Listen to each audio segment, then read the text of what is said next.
Hello friends, welcome to सात English academy. मित्रांनो, मागे आपण काही बेसिक पाहिलं होतं. मी तुम्हाला सांगितलंय की आज म्हणजे 2, 3, 4 व्हिडिओपासून आपण काही महिने आपण बेसिक शिकणार आहोत. एकदा का तुमचं बेसिक पक्क झालं तर मग तुम्हाला हळूहळू मी टेन्शनचा वापर कसा करतात, त्याचं ॲडव्हान्स स्ट्रक्चर कसं असतं, ह्या गोष्टीचं आपण शिकणार आहोत. आज आपण काय शिकणार आहोत? तुम्ही विचार करत असणार की आज सर आपल्याला काय शिकवतील. आज सोपं शिकवणार आहे. आपण समजा आपला पत्ता विचारायचा. पत्ता विचारता तुम्ही काय म्हणतात? दादा पेट्रोल पंप कुठे आहे, दादा बस स्टँड कुठे आहे, असं म्हणतात ना आपण. मग इंग्लिशमध्ये काहीतरी तसं असेल ना, ॲड्रेस विचारताना. मग आता कुठेला इंग्लिशमध्ये तुम्हाला माहिती आहे, वेअर म्हणतात. काय म्हणतात? वेअर. आणि आहे म्हणजे काय? आहे म्हणजे इज. आहे म्हणजे काय? इज. कुठे म्हणजे काय? वेअर. तुम्हाला म्हणायचंय कुठे आहे? Wear is. बस स्टँड कुठे आहे? Wear is bus stand. Railway station कुठे आहे? Wear is railway station. परंतु असं बोलल्याने चांगलं वाटेल का? मला सांगा, तुम्ही कधी कोणाला असा प्रश्न विचारलाय का, या असा पत्ता विचारलाय का, ए पेट्रोल पंप कुठे आहे रे, ए बस स्टँड कुठे आहे, असं कधी विचारलंय? असं जर विचारलं तर तुम्हाला ॲड्रेस सांगणारच नाही कोणी.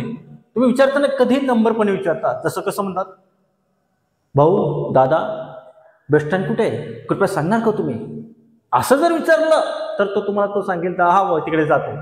तुम्ही जाता ताडून जा, ए बस स्टँड कुठे. तर व्हेरी इज जर म्हटलं तर ती टोनिंग तसं होऊन जाते. मग त्यासाठी तुम्हाला पोलाइट ऍड करायचे. जसं बघा, कुड. बरोबर आहे, कुड अगोदर वापरायचे, नंतर यू आहे, नंतर प्लीज आहे, नंतर टेल आहे, नंतर मी आहे. कुड यू प्लीज टेल मी, नंतर वेअर इज. आणि जो पत्ता विचारायचा आहे त्या पत्त्याचं नाव सांगायचं. समजा मला बस स्टँड विचारायचं आहे तर सुरुवातीला काय केलं मी, could you please tell me where is bus stand. Railway station, could you please tell me where is railway station.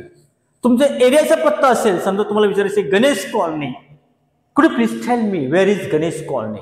Bus stand, could you please tell me where is bus stand. असं तुम्ही घरी या वाक्याची practice करा.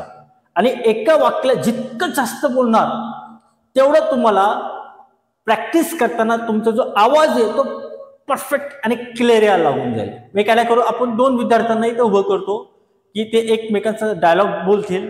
बरोबर आहे. आता ते एक पत्ता विचारेल आणि एक उत्तर सांगेल.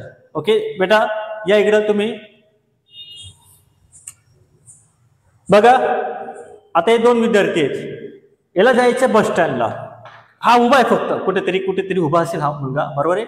हा येईल, त्याला पत्ता विचारेल. ओके, हा म्हणेल मी दादा बस स्टँड कुठे आहे, हा म्हणेल दादा मला माफ कर, मला माहित नाही.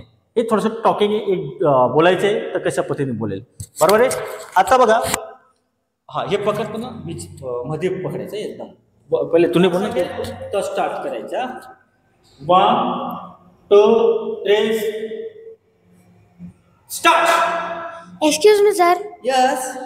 Could you please tell me where is the bus stand? Sorry, I don't know. It's okay, no problem. Okay, समजलं.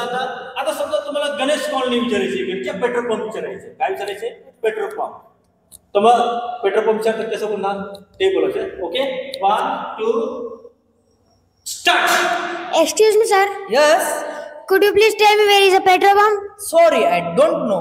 It's okay, no problem. Very good. आता तुम्ही म्हणणार सर जर पत्ता माहिती राहिला तर कसं सांगायचं. बघा, पत्ता माहिती राहिलं तर तुम्हाला सरळ जा, go straight, turn left, there is Ganesh colony. किंवा तिकडे गणेश कॉलनी आहे, देअर इज गणेश कॉलनी. असं बघा, प्रॅक्टिस करा. रोज इंग्रजीमध्ये बोला. या वाक्याला तुम्ही हजारो पद्धतीने बोलू शकतायत. आता मी तुम्हाला काही होमवर्क देतो. बरोबर आहे. ते होमवर्क मी तुम्हाला 5 वाक्य देईन. ते 5 वाक्यांचं तुम्हाला बनवायचे ते वाक्य. अंडरस्टँड. मी तुम्हाला आता काही 5 वाक्य तुम्हाला देतो. स्टॉप कर. आता आपण जस्ट पाहिलं कुड यू प्लीज टेल मीचा. बरोबर आहे. आता तुम्हाला हे 3 वाक्य दिले. हे 3 वाक्य मला सोडून दाखवायचे. कमेंटमध्ये टाका या माझ्या ईमेलला टाका.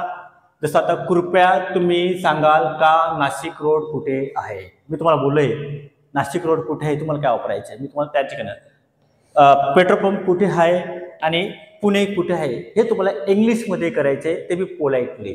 ओके, तर जितकं प्रॅक्टिस करा तर तुमचा फायदा होईल.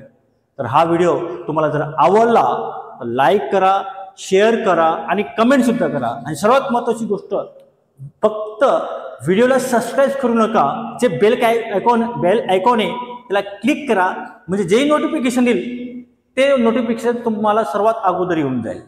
हा व्हिडिओ आवडलास तर नक्कीच लाईक करा. Thank you very much.